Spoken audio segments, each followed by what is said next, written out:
Hello friends, welcome to simple vlog. இன்றைக்கி நம்ம ரொம்ப டேஸ்டியான முறையில் உருளைக்கிழங்கையும் காலிஃப்ளவரையும் வச்சு ரொம்ப சுவையான முறையில் பொரியல் தான் செய்ய போகிறோம். இது லஞ்ச் ரெசிபியோடு வச்சுக்கலாம். சாதத்தை போட்டு கிளறி குழந்தைங்களுக்கு பெரியவங்களுக்கு கொடுக்கலாம். இது எல்லா வகை சாதத்துக்கும் ரொம்ப சுவையான முறையில் இருக்கும்.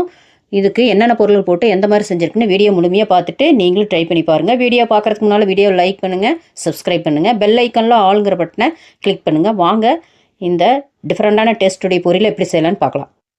அதுக்காக கடாயில் ஒரு 3லிருந்து 4 டேபிள் ஸ்பூன் அளவுக்கு எண்ணெய் சேர்த்திட்டு இதில் பட்டை, பிரிஞ்சி இலை, அன்னாச்சி முக்கு, சோம்பெல்லாம் போட்டு நல்லா பொரிய விட்டுக்கணும். நல்லா பொரிஞ்சமிட்டு இதில் பெரிய வெங்காயம் ஒரு 3 பெரிய வெங்காயம் நீல வாக்கில் கட் பண்ணி வச்சுருக்கிறேன். அதை இதோட சேர்த்திக்கலாம்.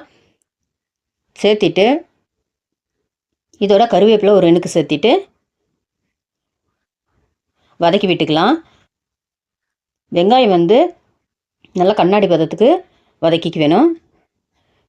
நல்லா வதக்கணுன்னா இதில் பூண்டு ஒரு 6 பல் பூண்டு தட்டி இதோட சேர்த்திட்டு இஞ்சி ஒரு சின்ன சைஸ் இஞ்சி எடுத்து அதையும் தட்டி சேர்த்திக்கணும். இஞ்சியும் பூண்டு தட்டி சேர்த்தும் போது நல்ல மணத்தை கொடுக்கும் இந்த பொரியலுக்கு. இப்போ நல்லா அதையும் எண்ணெயில் வதக்கிட்டு இதில் சிக்கன் மசாலா 1 டீஸ்பூன் மட்டும் சேர்த்திக்க வேணும். இதோட காரத்துக்காக தனி மிளகாய் தூள் 1 டீஸ்பூன் போட்டுக்கலாம். உங்களுக்கு எந்த அளவுக்கு காரம் தேவையோ அதுக்கு தகுந்த மாதிரி சேர்த்திக்கிங்க.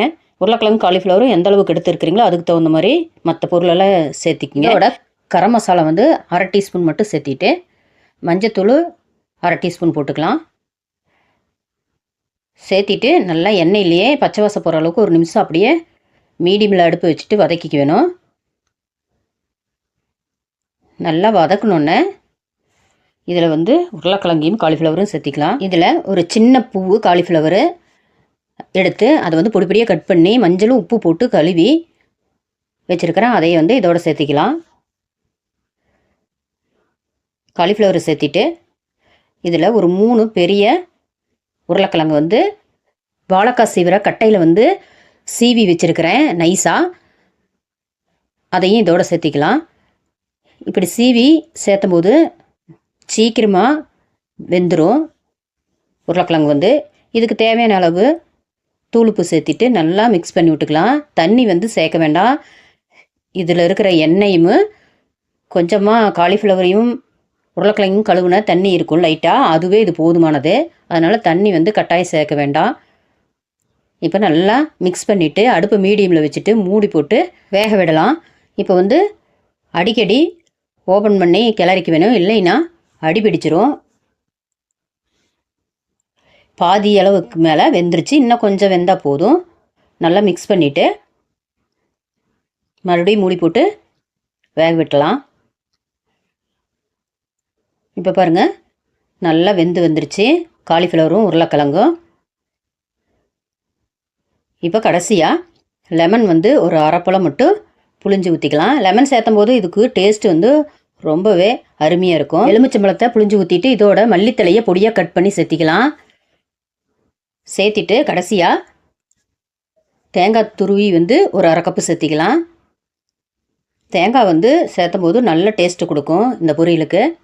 நீங்கள் எந்த அளவுக்கு காய் எடுத்துருக்கிறீங்களோ அதுக்கு தகுந்த மாதிரி தேங்காய் கூட்டவோ குறைக்கோ செஞ்சுக்கங்க. இப்போ தேங்காய் துருவி சேர்த்திட்டு நல்லா கிளறிக்கலாம். கிளறிட்டு ஸ்டவ்வை ஆஃப் பண்ணிக்கலாம். ரொம்ப சுவையான முறையில் காலிஃப்ளவர் உருளைக்கிழங்கு வச்சு ரொம்ப டிஃப்ரெண்ட்டான டேஸ்ட்டில் ரெடி ஆயிடுச்சு. நீங்களும் இந்த மாதிரி சுவையில் ஒரு தடவை வீட்டில் செஞ்சு பாருங்கள். லஞ்சுக்கு நீங்கள் இந்த மாதிரி செஞ்சு கிளறி சாதத்தோட கொடுக்கலாம். இல்லை எல்லா வகை சாதத்துக்கும் நீங்கள் பொரியலாக வச்சு சாப்பிடலாம். ரொம்பவே டேஸ்ட்டான முறையில் இருக்கும். கண்டிப்பாக வீடியோ முழுமையாக பார்த்துட்டு ட்ரை பண்ணி பார்த்துட்டு எப்படி இருந்துன்னு கமெண்ட்டில் சொல்லுங்கள். ஓகே ஃப்ரெண்ட்ஸ், அடுத்த வீடியோவில் வேறொரு ரெசிபியில் பார்க்கலாம்.